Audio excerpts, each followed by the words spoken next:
We have made it to May, which means it is full-on garden season. I'm really excited about it, but that means there's all kinds of stuff to do this month.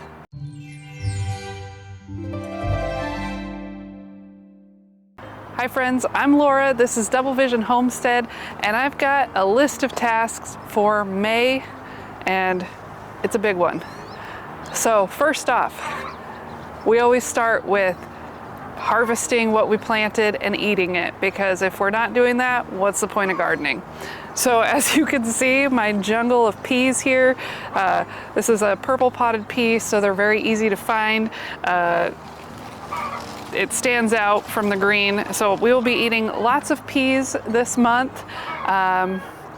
We've got mushrooms growing, we've got strawberries that are blooming, hopefully we'll start eating them this month, and we've got lots of greens. Maybe some cabbage, maybe some broccoli. Hard to say if they'll be ready or not, but we'll definitely eat them as soon as they are. It's also important to try to think about how you want to maintain your garden. So as you can see, these are just growing wild. I do have fencing here for them to attach to, but they're not doing that. So sometimes you have to help nature along. So what we will do is pull these up, put a string around it. It will help them attach to where they should attach, and it will keep my pathways clear so I can walk through them.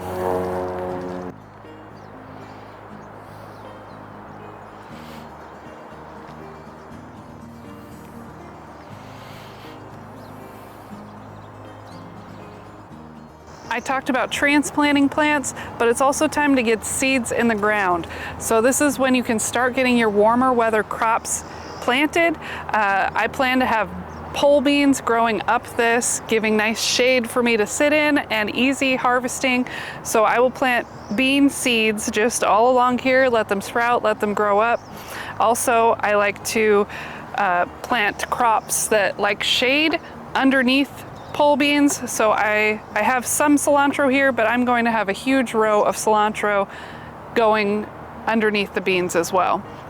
But anything else that you plan to grow this summer, now is the time to get them out. Melons, pumpkins, squash, any other plant that you haven't planted yet, get the seeds in the ground this month and they will do great.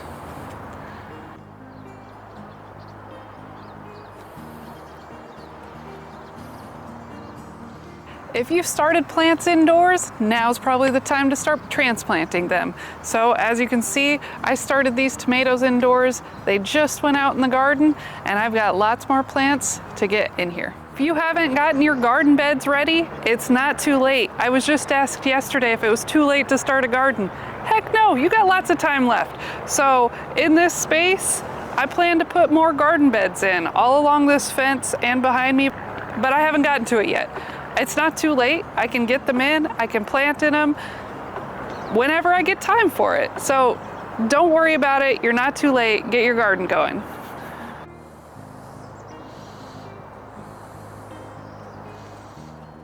I love my wild strawberry patch.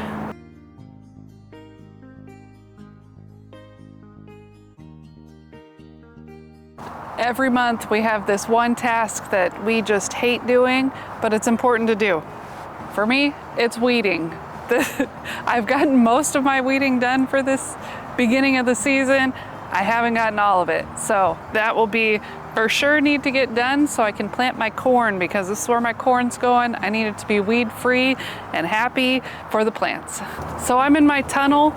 As you can see, I've got all these cool weather crops. We've got broccoli, we've got cauliflower, cabbage, these kind of things that don't want to get real hot.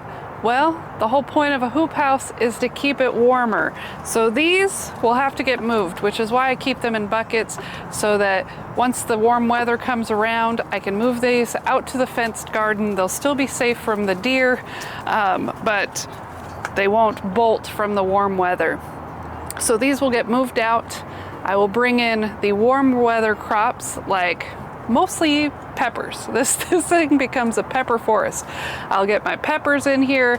I need to start my cucumbers and watermelon and other warm weather stuff that really doesn't grow well for me in Western Washington because we don't get the heat, but it does inside of this little tunnel. So these things gotta go. new stuff coming in. So it's gonna be a busy month, lots of change, very excited for it.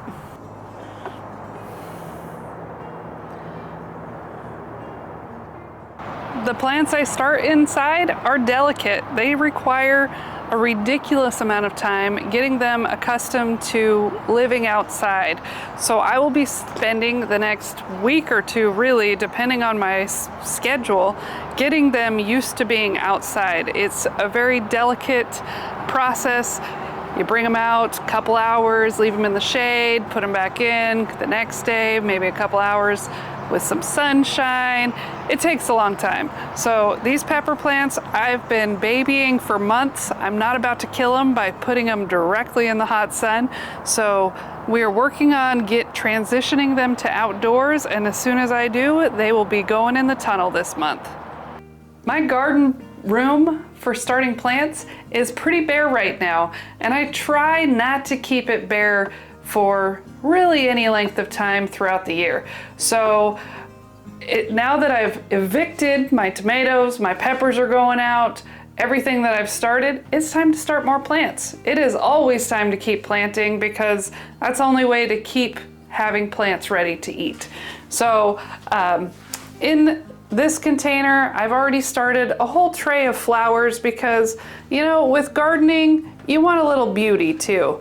So I didn't label them. We're gonna be surprised when they bloom because I just didn't want to take the time for it. I just want a whole bunch of random flowers throughout my garden. But I plan on starting all kinds of plants inside before they go outdoors. It is May and I live in Western Washington. The weather is not as warm as a lot of other places in the country. So we're really living around the 50s most days, drizzly, gray, rainy. Things don't grow that fast. So for me, I like to start them indoors before they go outdoors this time of the year as well. So this month, I will be starting seeds indoor for cucumber, okra, zucchini, squash, all types of melons. I like to grow watermelons that are small because I have a short growing season and they have time to ripen. I also grow green melons that are small and cantaloupes that are small, anything that has a short growing season. So usually the seed packets on the back say 80 days or 100 days until they're ripe. I look for the ones with the shorter amount of days because otherwise I'm probably just going to see a beautiful plant and not really get to eat off of it. And just keep planting. As you can see, I had lettuce out in the garden a couple months ago. I had lettuce in the hoop house. It's just you got to keep planting because eventually they're going to die off and you want to keep it going. So if you like this content, please let me know. Like, comment, and subscribe. I'd like to know what growing is like in your area of the country or world, and I'll see you again soon in the garden.